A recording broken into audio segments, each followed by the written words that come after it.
deuxième module vidéo d'une série de 3 consacrée à la course à l'espace, enjeu majeur de la guerre froide. Aujourd'hui, conquête spatiale, la tortue américaine gagne à la fin, 1969-1991.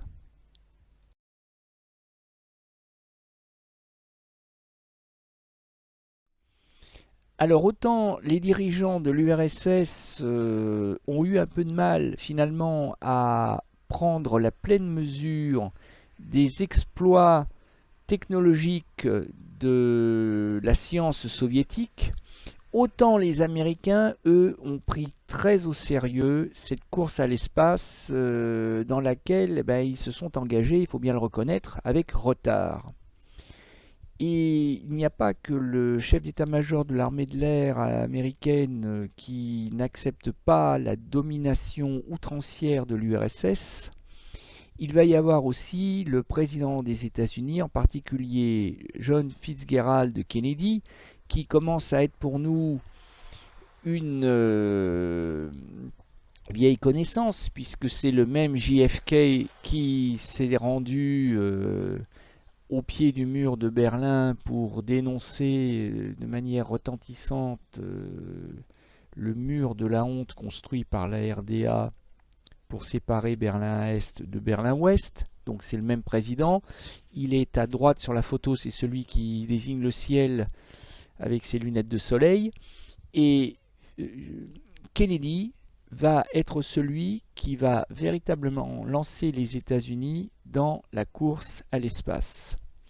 Et pour cela, il ne manque pas d'atouts.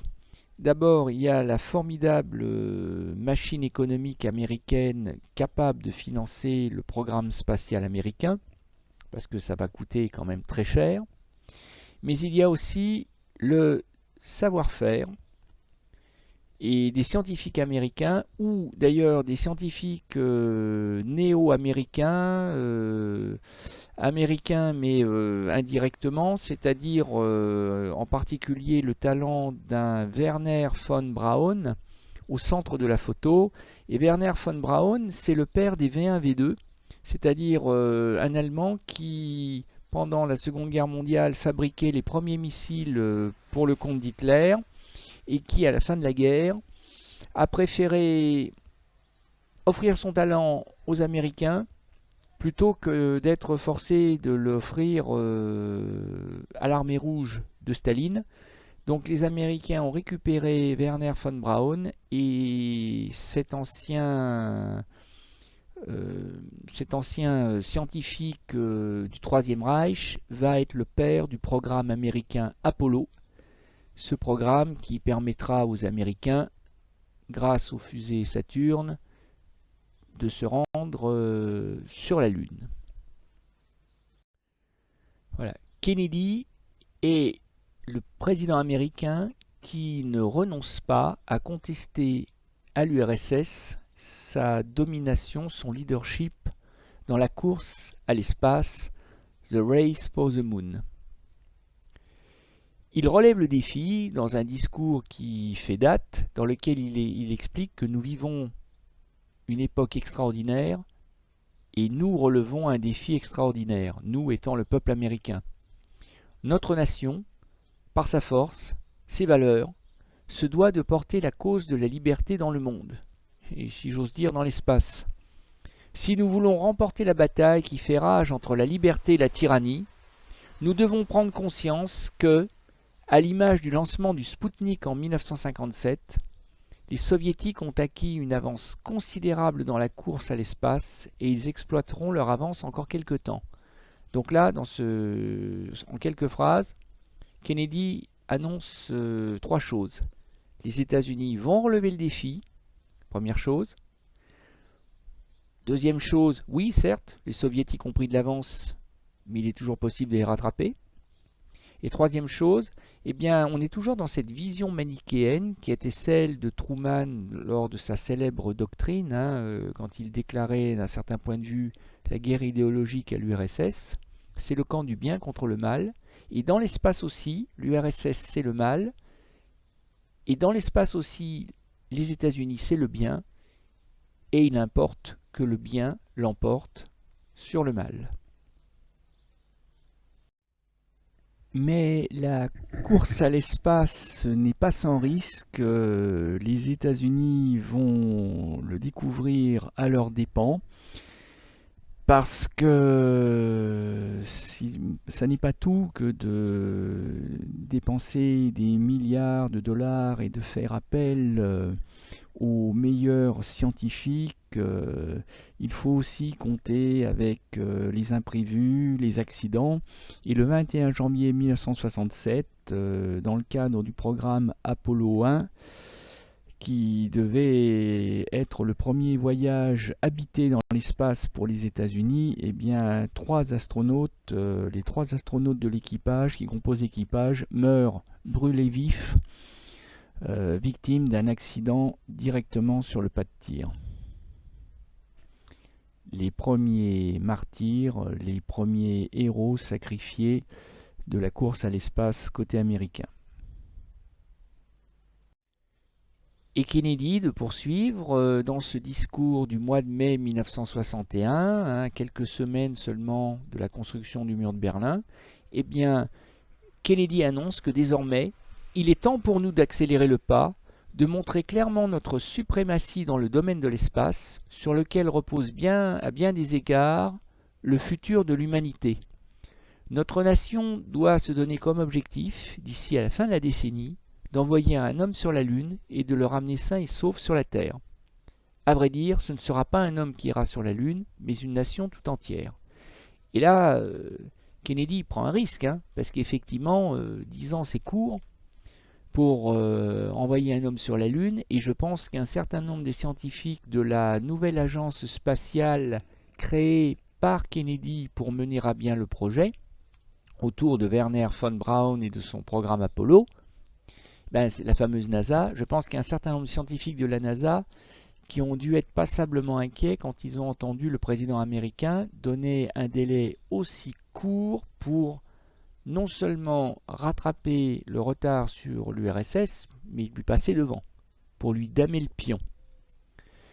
Et le fait est que Kennedy, lui, n'est pas inquiet, parce que l'échec, encore une fois, n'est pas envisageable, le mal ne saurait triompher du bien, et surtout, la NASA va bénéficier de budgets absolument colossaux, comme seuls les États-Unis peuvent financer un programme quand ils s'en donnent les moyens.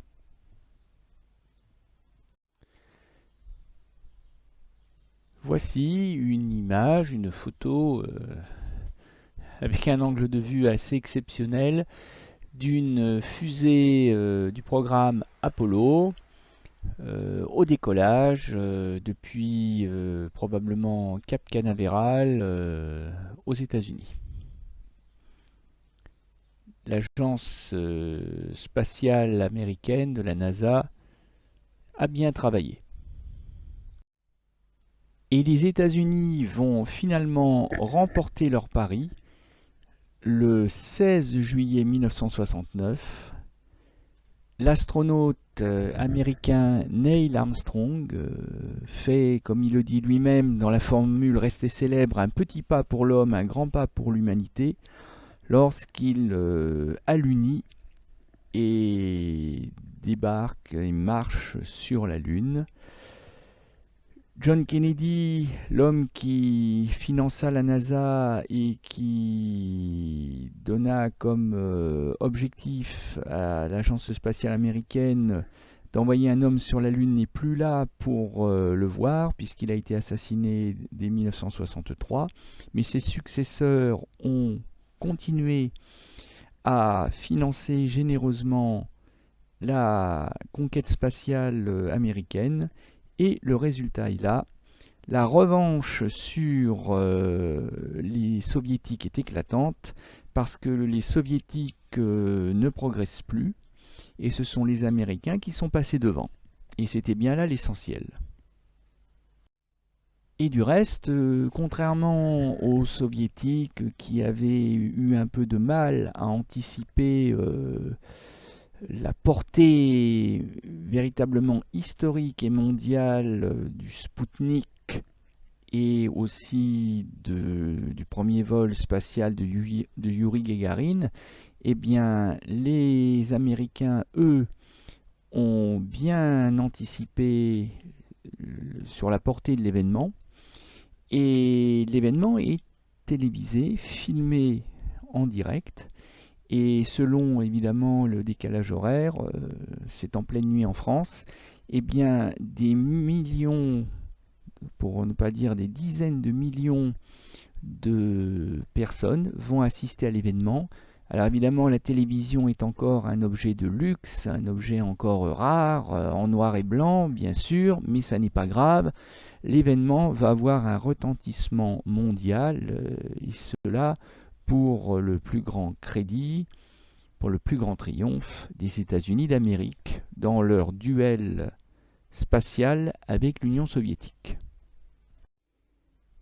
Les États-Unis enfoncent définitivement le clou, écœurent la concurrence soviétique vers la fin de la guerre froide, au début de la décennie des années 1980, lorsque, pour la première fois, une navette spatiale, et non plus une simple fusée, dans le cadre du programme Columbia, va réussir son envol.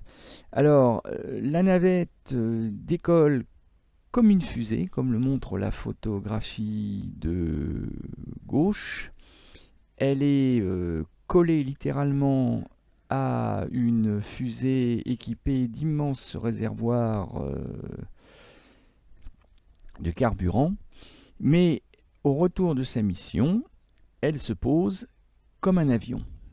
Et ça, les soviétiques vont essayer de conduire un programme identique, mais c'est là que vont apparaître de manière flagrante les limites technologiques du programme spatial soviétique, puisque les soviétiques ne parviendront pas à mener à bout leur programme Buran, du nom de la navette soviétique, et la navette soviétique Buran ne décollera jamais, le programme sera abandonné en 1983. Les États-Unis remportent la victoire dans la course à l'espace par KO. Et en 1983, maintenant que la concurrence soviétique est pour ainsi dire éliminée, et alors que l'Europe connaît un regain de tension dans le contexte de la guerre froide, le président américain Ronald Reagan, qui a été élu en 1981, qui s'est fait élire parce qu'il est un anticommuniste primaire, c'est pas moi qui le dis, c'est lui-même qui se définit ainsi, annonce aux États-Unis, à l'Union soviétique et au reste du monde que les États-Unis se dotent d'un programme stratégique, spatial, programme IDS, qu'on a pris l'habitude d'appeler en Europe programme Star Wars, qui consiste à construire une sorte de bouclier, c'est le principe du logo de l'initiative stratégique de défense, IDS, c'est une sorte de bouclier spatial. Bon, c'est évidemment pas à prendre au pied de la lettre, c'est pas un vrai bouclier, mais c'est une sorte de toile d'araignée tissée entre satellites et batteries d'antimissiles nucléaires.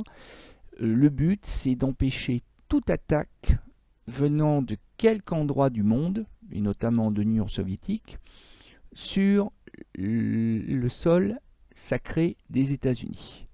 Et ce programme IDS, qui va être mené à bien par les États-Unis, et qui coûtera une fortune astronomique, est aussi une manière non seulement de se protéger d'une menace soviétique, d'une menace nucléaire soviétique, mais c'est une manière aussi d'asseoir définitivement la domination spatiale des États-Unis.